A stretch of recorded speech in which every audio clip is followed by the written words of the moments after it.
Black Summer begins in the eerily deserted streets of a picturesque neighborhood. A civil defense siren blares. There is no movement and no activity. Rose and her family wait in a house that is not their own, pictures of an Asian family adorning the walls. When the siren stops, she, her husband Patrick, and their daughter Anna collect their few belongings and rush out of the house, joined by several other groups from neighboring houses. They reach a checkpoint where army vehicles and officers await to transport refugees to the emergency facility at the stadium. The daughter makes it onto the truck, but the husband has been injured and seems sick. Whatever is going on, the soldiers consider him a risk, so he and Rose are left behind as they are separated from their daughter on Black Summer.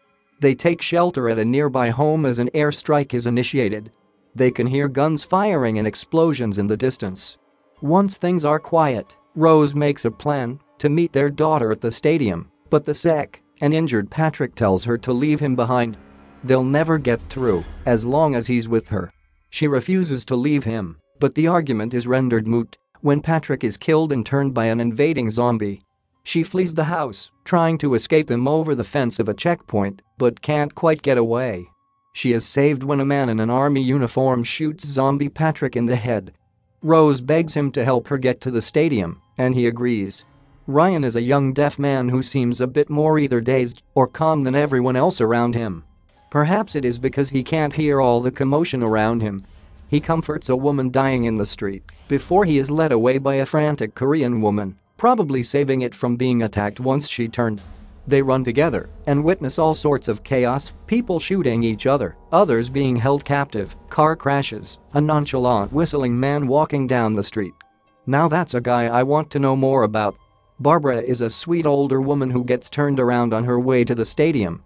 She stops her minivan to look at the map and is approached by a man who works very hard to convince her that he and his family simply want a ride to the stadium. Barbara is understandably skeptical. Once he asks her if she's a Christian, as if it made any difference to anyone's goodness, you just know that it's some kind of scam. Barbara is convinced, though, and is betrayed as soon as she lets the man behind the wheel. She would have been left in the dust if someone hadn't come along, pulled the man out of the car, and started beating him up. Barbara positions herself firmly in the back seat and watches the man get beaten with satisfaction. Meanwhile, the woman who was hit by the car and abandoned dies and reanimates after being left by Ryan and son. As a zombie, she attempts to attack multiple people but is unable to get into the houses. Eventually she sees Lance and his male partner through a fence and gets to them by running through a nearby house. She attacks and eats the other man, causing Lance to run away. Spears is the army man who saves Rose, only he's not really with the army. He started out as some kind of prisoner, escorted by 3 soldiers and guarded by one as the others look for transport. He claims he's innocent of whatever they accuse him of, and then claims he knows where millions of dollars are that he'll share with his guard if he lets him go. When this doesn't work, he's able to trick and kill him. The soldier's name is Spears, and he takes his uniform. A mob reaches an access point guarded by soldiers on Black Summer. They try to hold everyone back, trying to explain that the evacuation is complete and that the access point is closed. No one can come through. Rose and Spears try to talk their way through. Ryan, Lance, and the Korean woman are there too. The Korean woman is the first to break through the lines, followed by everyone else. She's a serious runner. She comes across Barbara's car and gets in. Barbara's rescuer is still in the street, beating up the scammer. When he sees a mob running his way, he abandons his beating, gets in the car, and drives away with Barbara and the Korean woman. Ryan and Lance join Rose and Spears as they continue toward the stadium. The Korean woman, Barbara, and the man who beat up Barbara's hijacker continue to drive along the road. Both women are a little wary of the man, but he promises that he's a good guy and that he won't rape either of them. Somehow the women don't seem soothed by this statement. But he does seem like a good guy, and despite Barbara's worry about being left behind, he promises not to dump her. His name is William and the Korean woman's name is Sun. As Sun takes over navigation, they discover that they are being followed by a sinister black truck on Black Summer. They are worried about being hijacked for their gas. Meanwhile, Rose's group continues to walk along as they witness a number of disturbing events. A woman and her daughter sit in a car, brandishing a gun threateningly, when Rose tries to stop and help them. They watch two people get split up when they are attacked by a zombie, and one of them gets caught. The other one tries to help, but is forced to abandon the friend to save himself. William decides that the road they are on sucks, despite it being the most direct route to the stadium. Sun tries to argue with him when he turns down a different road, but he assures the women that he knows the area and that his way will be better. Immediately after this statement, they are attacked by a group of stone-throwing locals who barrage the car as they drive along the road. They escape in a panic and run over a bicycle that gets caught under the car. They stop so Sun can pull the bicycle out, but it's jammed pretty hard. She is able to pull it out just as a zombie comes running after her. As they drive away, the zombie hops on the car and they have to maneuver to ram him off. After all their trouble, William admits that his route sucked after all and promises that next time he'll listen. They stop the car to look at the map when the black truck reappears and idles behind them threateningly. They think about getting out and confronting the people in the truck but decide just to drive on instead. The truck follows ominously. They speed up and the truck follows. They try to outrun them and the truck follows. Eventually, they lose them along the streets of the suburbs, hiding down an alley as the truck passes them by. They continue on their way to the stadium. Rose asks Spears some very practical questions about ammo and the authorities that they might be able to contact for help. Spears tells her that they're on their own, just like the soldier at the last checkpoint said. They come across the same car they saw before with the woman and her daughter, only this time the woman is missing and the daughter are accompanied by three burly men. The car passes them by and there's nothing they can do to help the girl. As William, Sun, and Barbara drive along they bond, sing, and let their guard down. Suddenly the truck is upon them and ramming them from behind, trying to force them off the road. The best they can do is fight back, so William tells the women to buckle up and starts ramming the truck back. As they speed along, distracted by the fight, they approach a concrete roadblock and both cars run headlong into it. Barbara doesn't have her seatbelt on and flies through the windshield and dies instantly. The truck's driver also dies, and soon the surviving occupants of both vehicles join together to evade their zombified friends as they barricade themselves in a nearby diner. The episode starts with Rose, Spears, Ryan, and Lance finding an abandoned school building and see a man walking by holding a leash.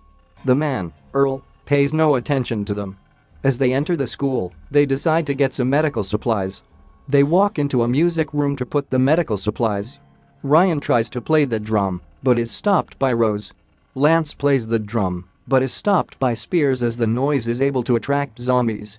Everybody decides to take a nap. When they wake up, they hear footsteps coming from the second floor. They leave the music room and looks around in the hallways. After looking around, they see a small boy. The boy seems to be afraid as he runs away from the group. Ryan uses his sign language trying to know where the boy went. Rose and Ryan began to search for the boy.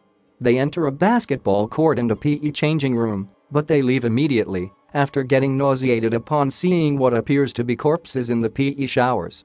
With Rose no longer with Ryan, she tries to look for him, but she gets sidetracked by hearing cries of a kid, not the same boy that they saw earlier, so she manages to follow the sound. Spears and Lance return to the music room to discover that their medical supplies have been stolen. They look around in the hallways and look for an unlocked door. They enter the janitor's room to find a door key. Lance activates a tripwire and gets trapped inside. Rose still looks for the crying child. She sees that it is coming from the restroom. She enters the restroom and thinks she has found the child, only to reveal that it was just a school megaphone attached to the toilet. As a result, it changes from crying to creepy laughter. As Rose tries to leave, the door is locked from the outside and she struggles to get out.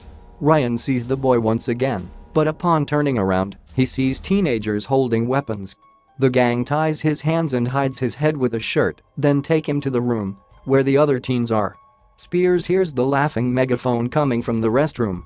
He sees a plank attached to the door. Upon kicking it off, he opens the door and sees Rose trying to get out, so he takes her out of the restroom as the megaphone laughs louder.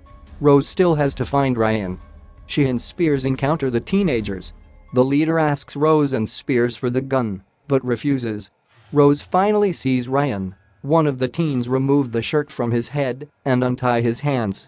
The leader tells the boy to shoot Ryan when he moves. But since Ryan is deaf, he is unable to hear the leader. He moves, and Rose tells him not to, but the boy shoots Ryan's back, leading him into his demise. As Ryan transforms, Rose and Spears run away from him. They enter a classroom and finally seize the school exit. The man that Rose and Spears saw earlier helps them block the door by putting a table next to it to prevent the infected Ryan from chasing them. After the trio escape, the children kill the infected Ryan, reset their traps and leave the school door ajar for the next unsuspecting victims. Son and William try to sneak out of the diner and head east, but as they set out the zombies come rushing them from around the corner, forcing them back into the diner. Frustrated, they sit down in a booth, rejoining the other 3 people also stuck in the diner on Black Summer. Lance isn't dead after all. Just left for dead. He wanders around the school, sits down in the library, and picks up a book to read. Almost immediately he can hear distant screams and banging. He tries his best to ignore it, almost physically tries to hide inside the book. After a while, he can't take it anymore and leaves the library. He climbs up to the roof and is able to climb a water pipe back down to the ground outside. As he is about to leave, the children execute the other man they've been keeping captive, setting the new zombie after Lance. They cheer as Lance runs away, able to evade the zombie by weaving through the neighborhood. Once Lance has a chance to slow down and look around him, he's in a completely deserted street and completely alone. Lance wanders around town looking for anyone to team up with. He's maybe not so good on his own. He tries various shops and doors, but there's no one. He starts yelling, hoping someone will hear him and reveal themselves. He finds an unlocked car with keys, but the engine won't start. Then a dog runs by but refuses Lance's calls to come over, which is especially depressing. Lance tries his luck at a grocery store and discovers that it's strangely totally unlooted. Lance goes shopping. Beer, cereal, canned goods, crackers, water. He's pretty satisfied with himself. He starts to take his items through the checkout, a force of habit maybe, and then remembers he needs a can opener. As he's finishing his shopping, though, a zombie comes in the store and Lance is on the run again. He's chased to a yard of school buses, where he climbs on top of one and decides just to sit down and wait up there as the zombie tirelessly tries to reach him. He seems safe enough for now, as the zombie doesn't seem able to climb up, but Lance definitely doesn't look relaxed. The zombie forgets about Lance long enough for him to think that he can sneak away, but instead he ends up teaching the zombie how to climb onto the bus. Lance dives off the top of the bus and crashes through the roof of a camper van. He takes off running again and tries to find safety in a firehouse. Instead, he gets cornered and decides to try to confront the zombie with an axe.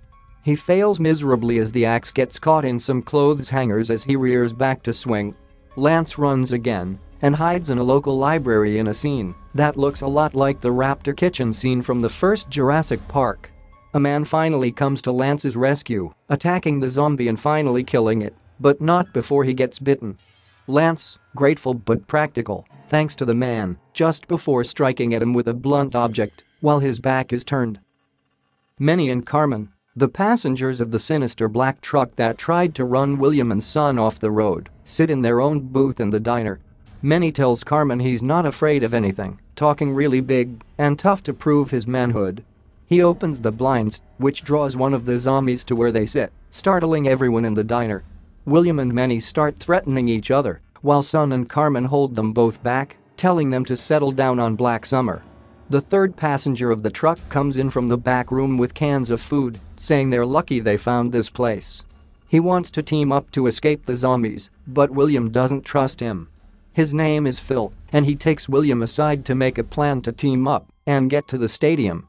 But Phil is clearly super sketchy, talks about separating the able from the weak, splitting up and leaving people behind. Meanwhile, Carmen talks to Sunday. Neither of them could get on the trucks because they didn't have US papers. There is a thing called the Horde that Carmen has seen, a raging herd of zombies. They need to get to the stadium before they come, but they need to go through the war zone of downtown to get there, which means they need weapons. Son goes in the back and starts filling a potato sack with canned food. They have Son distract the zombies by tapping on the diner window from inside, while the rest of them go out and jump them. They struggle with them for a bit, but are unable to kill either of them. After a while, they all come running back into the diner. Rose and Spears walk through a wooded path with the stranger who saved them. Rose is exhausted, maybe dehydrated, and she has a hysterical moment where she believes she sees her daughter walking along ahead of them. While she's speaking out loud, pushes Spears out of the way to get closer and starts to laugh, cry from happiness and then hysteria. No one makes any comment on it or seems to take notice. She gets herself back together and they all just walk on. Phil wants to throw Sun out to feed the zombies so that the rest of them can run away. He says that she's the weakest link, when in fact she's smarter and more capable than any of them. It eventually comes out that he thinks she's a foreign piece of shit, and that's what makes her the weakest link. He has Manny and Carmen convinced to back him up, and while William struggles with a decision, he does the right thing and sides with Sun. In the midst of a standoff, Sun notices a scratch on Phil's arm, sowing fear about infection. Eventually, they all turn on Phil, knocking him senseless and throwing him outside to the zombies. Rose and Spears come across the diner but can't get in because of the two zombies outside. Spears has 2 bullets, which is enough to take them down if only they'd stand still. Just as he's trying to sneak up on one, William is throwing Phil out of the diner. Spears takes the opportunity to kill one but misses the other. The rest of them come running out of the diner and attack the remaining zombie, while William kills Phil before he can turn. Rose looks on with a complicated expression: disgust, exhaustion, satisfaction, determination, who knows what else. Presumably refreshed and resupplied, the remaining survivors, William, Sun, Rose, Spears, Manny, Carmen, and the unnamed man, all leave the diner together. A couple of army guys on a roof hang out and play chess. Camping gear and food rations are splayed out on the ground, so it seems like they've been there for a while. They hear a noise and see the new super group come into view, consulting and then splitting up into 2 groups on Black Summer. Rose's group heads to the door of the building, while Sun's group takes off around the corner. Inside the building, Rose, Manny, and Carmen are seen on security screens. When the guard asks them what they want, Manny gestures to Rose and asks, "Like what you see?" The guard lets them in, check them for weapons, being especially handsy with Rose, then takes them down the elevator and into some kind of underground sex and drugs den. Rose is taken into a room filled with various drugged-out people and told to wait. She is obviously extremely nervous. Lance happens to be there as well, looking weak and drugged out in a bunk nearby. Rose doesn't see him, but he sees Rose. The guard comes back and Lance witnesses what can only be Rose's rape. Lance moans and cries softly, almost pleading, "No, please no. Stop, don't," but is unable to move to help her. He is finally able to yell out, "Stop it." While Rose waits in the room, Manny and Carmen let the rest of the group in and infiltrate the compound. Carmen and William go back into the den, while Manny, Spears, and Sun sneak in to get the weapons. They take what they can carry and crawl with their booty through some air vents. Meanwhile, William and Carmen weave their way through a techno dance party to the breaker room. William turns off the main power, while Carmen takes off to do other things. With the lights off in a place like this, chaos ensues. William can hear shouts and struggles, then gunfire. He peeks out the door and sees a blood-splattered woman rushing down the hallway.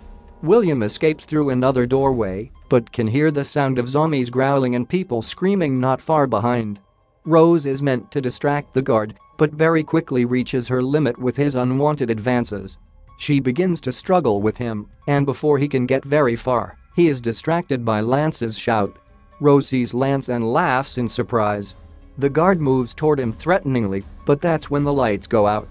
As chaos ensues, the guard leaves to investigate. Rose helps Lance up and moves them quickly toward the exit as screams grow louder and the panicked mob advances from all directions.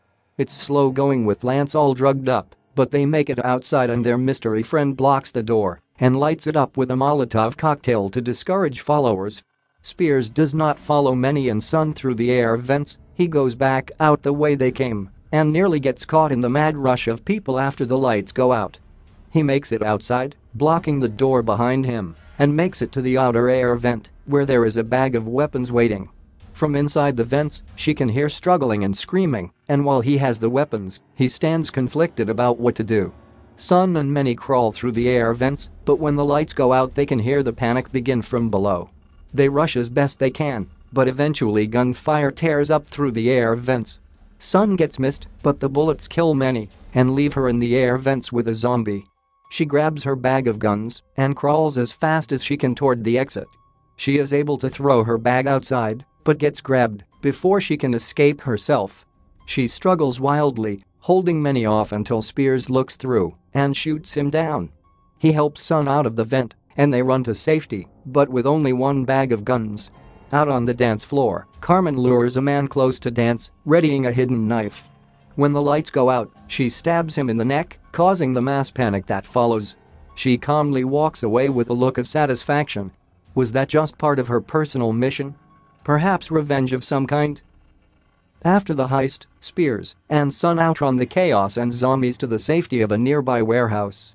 They still have one bag of guns and open them to check them out. Whatever Sun's history is, she obviously knows about guns as she professionally checks the barrel and sights on one of the weapons. Weakest link my ass. The rest of the Black Summer supergroup meets them there. Spears is amazed to see Lance, while Sun is concerned about William, who has activated an old injury and comes limping in. Carmen immediately notices that Manny is missing, and no one knows what to say. Their silence says it all. The group takes cover as a few zombies come running past. After some gunfire, a voice calls out that the way is clear and that they can come out. It's the soldiers from the roof, who are also the soldiers who had captured Spears from the beginning. They recognize each other, of course, but keep those details to themselves. The soldiers offer to take the group through the warehouses toward downtown and the stadium. Rose thanks them and agrees for the group. They find a place to camp down for a few hours and get some rest while the bomber pilots do their work outside. It won't be safe to go out until they finished. Spears and the soldiers interact tensely, accusing each other in coded passive-aggressive comments. The soldiers give some background about the spread of the infection. Denver was the first to go black, followed by most other densely populated urban areas. The evacuation will take people to remote areas like Alaska or islands like Cuba. Sun has an emotional monologue that obviously no one can understand, but they all understand the feeling behind it. They all settle down for the night with the soldiers on watch. Rose awakes sometime later and notices Spears and the soldiers are missing. She goes in search of them and finds Spears being led at gunpoint down a dark passage. The soldiers claim that Spears is a criminal and that they're just carrying out justice. Spears tries to tell Rose that the soldiers are lying, that he's not who they say he is, and that they're not who they say they are either. They just want loot. In the end, it doesn't matter who he is or what he did in the past, because he's been there for Rose when it mattered. Rose shoots the soldiers in the head and rescues Spears. Rose and Spears come back to the group and they all gear up to go outside. Once outside, Mr. E-Man whistles and a dog comes running. It's the same dog that shunned Lance. Mr. E-Man leashes up his dog and takes his leave. He seems to have everything he needs. The group watches him go, and then they set off toward the stadium. The Black Summer supergroup finds that they aren't the only ones heading toward the stadium. A number of small groups and individuals form an advancing line toward the stadium, everyone contributing to the defense of the others. As zombies are sighted, the front line breaks into fire to take it down. At first, it's fairly organized and you think that they're doing pretty well for untrained civilians. But as more zombies come through from other directions, inevitably someone gets shot or bit and causes a panic. In this case, Carmen gets hit with a wild bullet and doesn't even have time to collapse before turning into a zombie. The once organized line dissolves into chaos as people run screaming and fire blindly. The supergroup sticks together as much as possible, but find themselves separated. Sun, Spears, and Lance advance and cover each other, but Lance finds himself pursued, like usual, while Spears and Sun are knocked senseless by the shock of an explosion. Rattled, they get up to move forward. Rose and William move forward together. Rose clears the way for William, who is struggling to keep up with his aggravated injury. William gets hit with the shock of the same explosion, but Rose comes to help him, and they go together into the cloud of settling dust and smoke. Poor guy just can't catch a break. He is so close to making it to the stadium, but is dazed by the shock of the explosion and stumbles too slowly toward the building. His way is blocked by an oncoming horde of zombies, and he finds himself sprinting in the opposite direction, pursued by the horde. That's the last we see of Lance. Sun and Spears have made it to the skywalk leading into the stadium and hold off the zombies waiting for Rose and William to catch up. They advance together as quickly as possible, fighting off zombies and weaving through the blockades. They literally have to drag William now, whose injured leg can no longer support his weight. He argues with Sun, telling her to kill him and leave him behind. With no options left and the zombies coming toward them fast, Rose shoots William in the head. He really was one of the good guys. Sun is devastated, but there's no time to mourn with the zombies chasing them. No longer slowed down by William, the three of them run to the gate and get through to the stadium, blocking off the zombies behind them. The stadium, which should be filled with people if the evacuation transports had made it through, is suspiciously and frighteningly empty. When they reach the field, an armed man appears from the opposite entry point. They both point their guns at each other in a wary standoff. He lowers his gun first and a young girl appears by his side, holding a pistol. It's Rose's daughter. She comes down through the stands and onto the field, breaking out into a run toward Rose.